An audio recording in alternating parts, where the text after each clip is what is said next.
comb down, slightly tap, no tension, follow your guide across. And it's okay if each section is slightly longer than the last, okay? If you're angling your comb up or lifting the hair at all, you're gonna end up creating some graduation at the bottom, and you don't wanna do that. If there's anything you're not liking about it, just come across, might cut it out a little bit. And the reason why I like to do this like this instead of taking off a whole bunch of hair at once is I know that the haircut's going to be solid when I'm done, and I won't have to do too much finishing later. After their balayage is done, their toning's done, you can go ahead and style them or have your assistant style them so you can work on something else. You know. How often would you say to sharpen your shears? I say, well, depends on how many haircuts you're doing, but I probably do it like every 6 months. Maybe every season if you're doing, you know, 5-10 haircuts a day. But I probably have about 15 pairs of scissors, and I really go through all of them because I like them all for different things. So, you know, I probably do mine about every 6 months or so. You ever use a pad, like a cutting pad, special on the shoulder? I have one, but I don't use it very often unless I'm cutting something like up here to really keep everything out of my way. Find it useful for the shorter hair? I think it helps. Well, what is it? Like, oh, I'm sorry, guys. I'm supposed to know that. He asked me if I use a shoulder pad, one of those cutting weights when I cut hair, and I said I do every once in a while. I have one, but I only do it if I'm cutting something that's like above the shoulders to really keep the cape out of my way. But often I'll take the cape off and just have the client in a robe if I'm cutting a bob, because I don't really like anything in my way when I have my hands around their collar. It's just, I just don't like it. One last question. Yes. What length of shear do you like to use for dry cutting for something like this? Did everybody hear that? Yeah. Yeah. I like 5.5s to 6s. I don't really go over 6. That's just not me. I have a pair of 7.5s, but I rarely use them. More for barbering. So comb down. Do you guys dry cut in the salon? Yeah. Yep.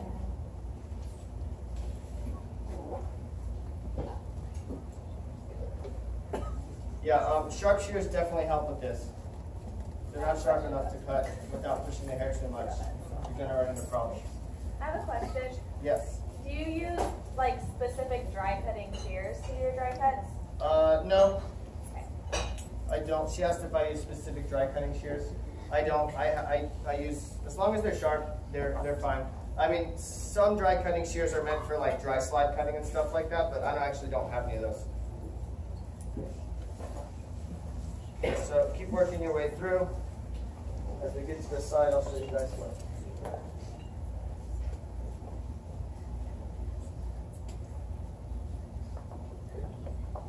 So yeah, as David said, my wife and I moved out here back in April, and it's been really amazing. I love California. I went surfing this morning. Where did you go surfing? Zuma. Oh. Zuma what? Free Zuma or Zuma? Zuma Tower 12. There you go. Not free. There you go. Not free. I took my daughter with me. She's 5, so I don't like to walk her across the street and stuff. You can do westward then. Right before.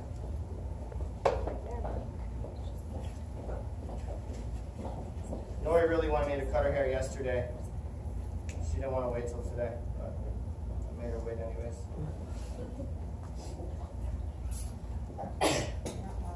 So this last layer that you bring down, you can just kind of go for it because you're gonna pick it up and cut layers into it anyways.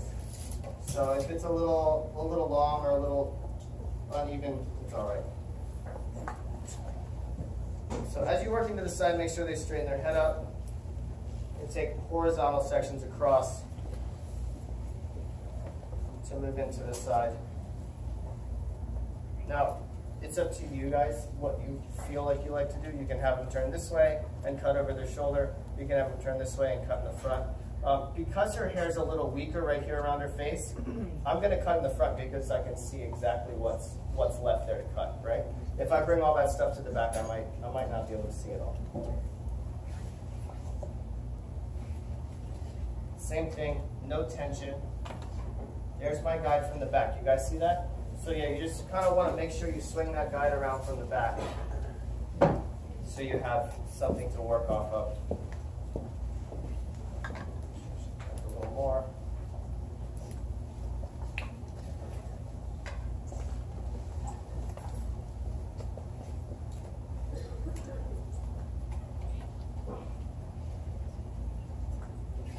And horizontal sections.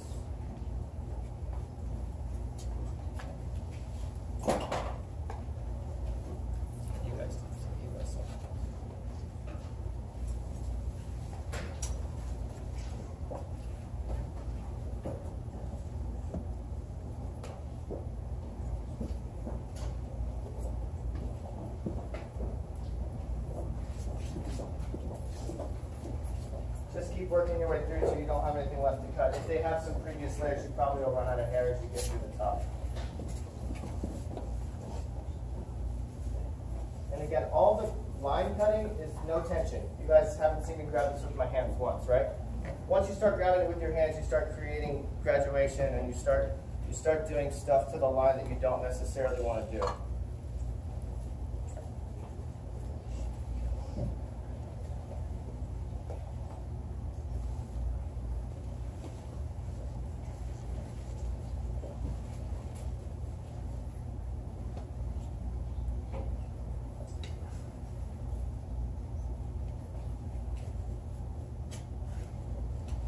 Cool. I usually work like right there.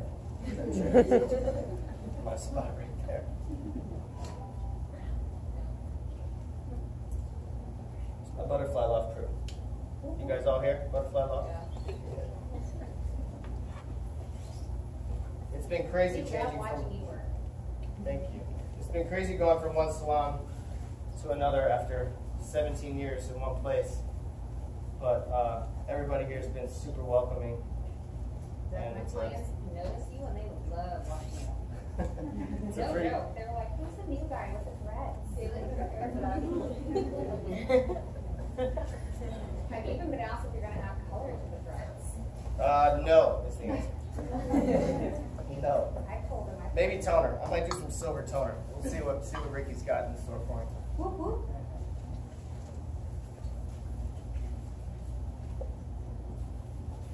Yeah, my first experience with Butterfly Circus, the one that I was a part of, was in Las Vegas, and I actually assisted Ricky. We bleached somebody out together, and had a really good time. That was a good time. Yeah. Yeah. Of course, it was a stripper, because you guys know how Ricky gets his models. We were in Vegas, you know. It's just,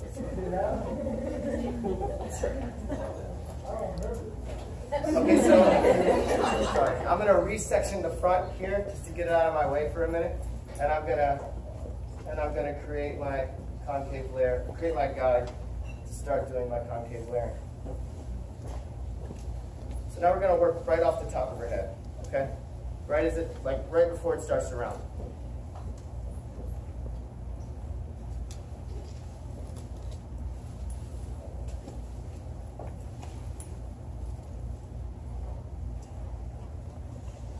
Back in the middle. Now, I don't know how long that took me to cut that baseline there, but if you're in Salon, you're gonna do that a bit faster than I just. You know what I mean? And you'll definitely be able to save time at the end of your service by doing this first. Okay, so I'm gonna concave layer. So a concave layer to me is shorter to longer, right? So I'm gonna bring this up. I know all of this is my length, right? It's all my length because I brought it all down to the bottom. So I can choose pretty much anywhere I want the layers to start and just work off my guide from the back.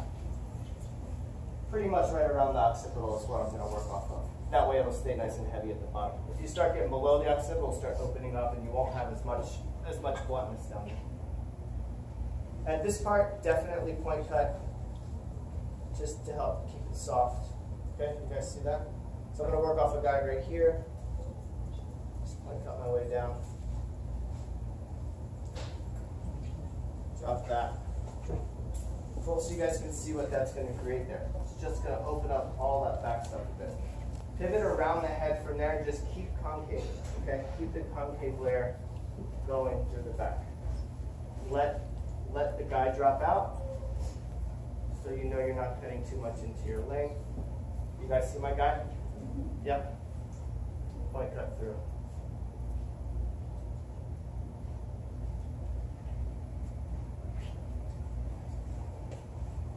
You don't have to point cut it. You could block cut it, you could slide cut it, you could do whatever you want. I just hate point cutting. It just helps keep it a bit soft.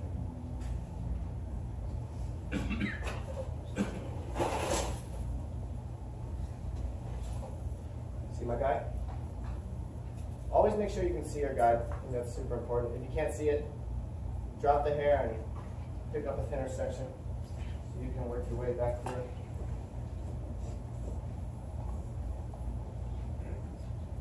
Okay, so I'm pivoting as I work my way around. So everything is coming right off of where it's from.